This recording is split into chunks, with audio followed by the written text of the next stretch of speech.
Salut, bienvenue sur la chaîne de Blog Tesla. Aujourd'hui, je te présente l'installation, le remplacement des logos Tesla. Ce sont les logos qu'on a en version chromée d'origine. Sur la Model 3 2021, tout est noir. Encore plus sur la version performance, on a même les jantes noires. On a les contours de vide qui sont noirs, les supports de rétroviseur, les caméras dans les ailes, les portes. Enfin bref, tout est en noir ou blanc. Plus l'aileron à l'arrière sur cette version performance. Donc tout est noir et blanc, sauf les logos. Donc j'ai entrepris de les remplacer. L'idée c'est de remplacer ce logo là. Donc pour avoir des logos noirs ici, vous avez 4 solutions. Soit vous apposez juste un autocollant dessus, un petit covering. Le problème c'est qu'on voit toujours le chromé sur le contour. Soit vous mettez carrément un autre logo par-dessus, un cache. Bon, ça fait un peu une surépaisseur, donc ça me plaît moyennement. Soit vous pouvez le peindre avec du Plastidip.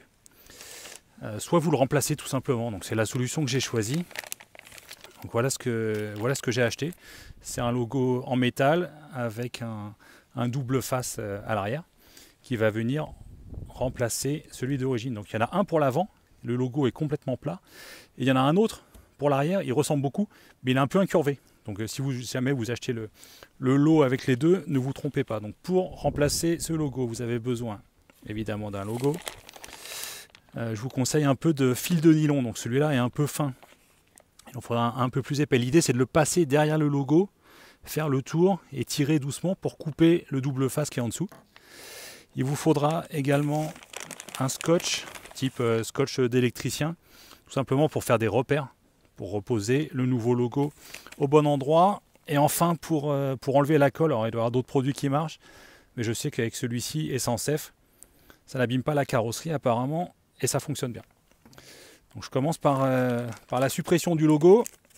On va passer du fil nylon derrière. Je vais vous montrer le principe. Donc encore une fois, si vous en avez un peu plus épais, ce sera pas plus mal. Voilà, vous voyez, on passe le fil derrière. En général, quand je fais ça, ça se casse, mais c'est pas grave, on recommencera.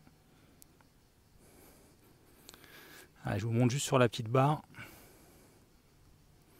Voilà, j'ai fait toute la longueur. Aujourd'hui, il fait assez chaud, donc je pense que la colle va être bien fondue.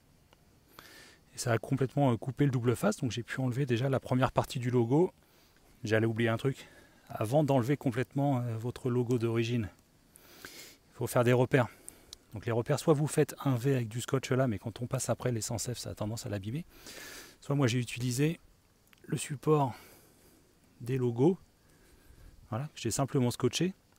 Comme ça, l'autre, j'aurais juste à venir la poser exactement au même endroit. Voilà, donc là on arrive au bout. J'ai décollé tout le logo en passant et le petit fil de nylon et la pochette. Il juste à tirer dessus un tout petit peu délicatement. Voilà. Donc on voit derrière le double face et puis celui qu'il va falloir enlever sur la carrosserie. Donc pour l'enlever sur la carrosserie, on peut le gratter un peu. Faites bien attention à votre repère. Je regarde si mon repère est toujours au bon endroit. Ça m'a l'air bon. Je vais utiliser un peu d'essence F.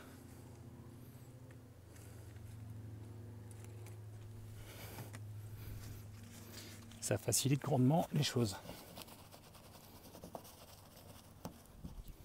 Ça y est, après une petite dizaine de minutes à bien frotter avec de l'essence F, comme je vous avais dit, j'ai réussi à enlever toute la colle. Donc maintenant, tu vas voir, on va installer le nouveau. Donc comme d'habitude, on enlève la petite protection double face au dos du T. On va retourner notre gabarit. J'espère qu'il est au bon endroit, parce qu'une fois que c'est collé, c'est collé. Donc là, grosse concentration.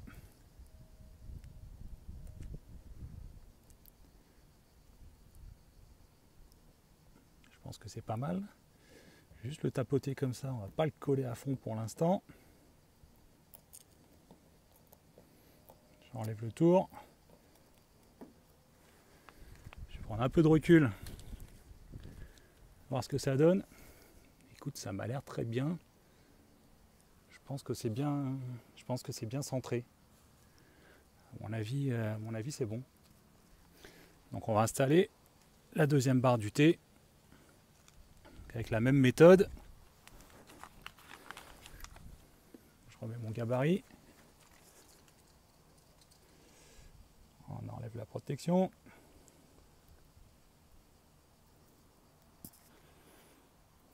pour le double face.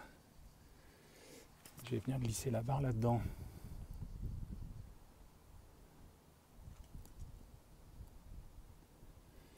Il faut être assez minutieux.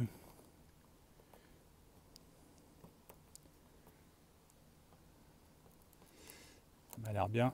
J'enlève l'ensemble tout doucement.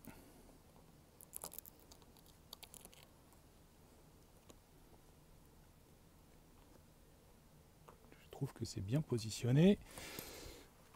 On va tout défaire. Le petit repère que j'avais mis en bas. En plus, au cas où, si jamais le gabarit bougeait. Après, il ne vous reste plus qu'à appuyer un petit peu. C'est métallique. Je pense que ça colle très bien. Moi, j'ai choisi noir mat.